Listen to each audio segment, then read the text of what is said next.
दुनिया के बेशतर ममालिक में लोग अपने बच्चों की बहादुरी को शेर से तशबीह देते हैं। हमारे यहाँ भी ऐसा ही है, हम अपने बच्चों को शेर से तशबीह देते हैं, लेकिन तुर्क ऐसा नहीं करते। तुर्क कौम शेर के बजाय भेड़िए से तशबीह देते हैं और तुर्क लोग भेड़िए से बहुत ही प्यार करते हैं। वो भी अपने बच्चों को भेड़िया से तशबीह देकर बाहिम्मत बनाते हैं। तुर्की में भेड़ियों को इब्नुल बार कहा जाता है, यानी नेक बेटा, क्योंकि भेड़िए के वालिदैन जब बूढ़े हो जाते हैं तो बच्चा उनके लिए शिकार करता है और उनका पूरा ख्याल रखता है। भेड़िया अपनी आज़ादी पर कभी भी समझौता नहीं करता। भेड़िया वाहिद जानवर है जो किसी का गुलाम नहीं बनता, जबकि शेर समेत हर जानवर को गुलाम बनाया जा सकता है। और उससे भी हैरान कुन बात यह है कि भेड़िया वाहिद जानवर है जिसकी तेज़ आंखों में जिन्नात को देखने की सलाहियत मौजूद होती है, और अगर उसे कोई जिन नजर आ जाए तो वो फौरन उस पर हमला भी करता है। इन दिनों भारत पाकिस्तान में तुर्की ड्रामों का रुझान बढ़ता जा रहा है, और चाहे वो अर्तुगरुल गाज़ी हो या उस्मान, इन तमाम ड्रामों में आपने देखा होगा कि किस तरह भेड़िए से खुद को तशबीह दिया जा रहा है और अपने बहादुर जंगजूओं को भेड़िए ही कहते नजर आ रहे हैं।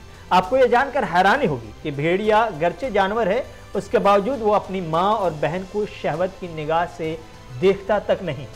भेड़िया अपनी शरीक हयात का इतना वफादार होता है कि वो उसके अलावा किसी और मुअन्नस से ताल्लुक़ कायम नहीं करता। इसी तरह मुअन्नस भी भेड़िया के साथ वफादारी करती है। भेड़िया अपनी औलाद को पहचानता है क्योंकि उनके माँ और बाप एक ही होते हैं। एक सिफत यह भी है कि जोड़े में अगर कोई एक मर जाए तो दूसरा मरने वाली जगह पर कम से कम 3 महीने तक अफसोस करता है।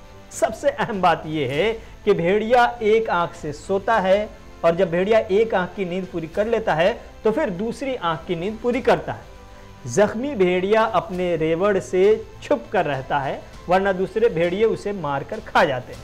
अगर भेड़िए रेवड़ किसी इंसान पर हमलावर हो जाए और इंसान उनमें से किसी एक भेड़िया को ऐसा जख्मी कर दे कि उसका खून निकाल दे, तो फिर बाकी भेड़िए इंसान को छोड़कर उसे खा जाते हैं। भेड़िए की बेहतरीन सिफात में बहादुरी, वफादारी, खुददारी और वालिदैन से हुस्न सुलूक इंतहाई मशहूर है। भेड़िए जब एक जगह से दूसरी जगह जा रहे होते हैं तो वो इस तरह ग्रुप में चलते हैं कि सबसे आगे चलने वाले बूढ़े और बीमार भेड़िए होते हैं। दूसरे नंबर पर 5 मुंतखब ताकतवर जो बूढ़े बीमार भेड़ियों के साथ सबसे पहले ताउन करने वाले होते हैं। उनके पीछे ताकतवर दुश्मन के हमले का दिफा करने वाले चाको चौबंद भेड़िए होते हैं। दरमियान में बाकी आम भेड़िए होते हैं और सबके आखिर में भेड़ियों का कायद होता है जो सबकी निगरानी कर रहा होता है कि कोई अपनी ड्यूटी से गाफिल तो नहीं, और हर तरफ से दुश्मन का ख्याल रखता है। भेड़िए भी अपना बेहतरीन खैर खाह कायद मुंतखब करते हैं। तुर्क और मंगोल ज़माने कदीम से ही भेड़िए की औसाफ के कायल रहे हैं और वह जंगल का बादशाह शेर के बजाय भेड़िए को ही मानते हैं।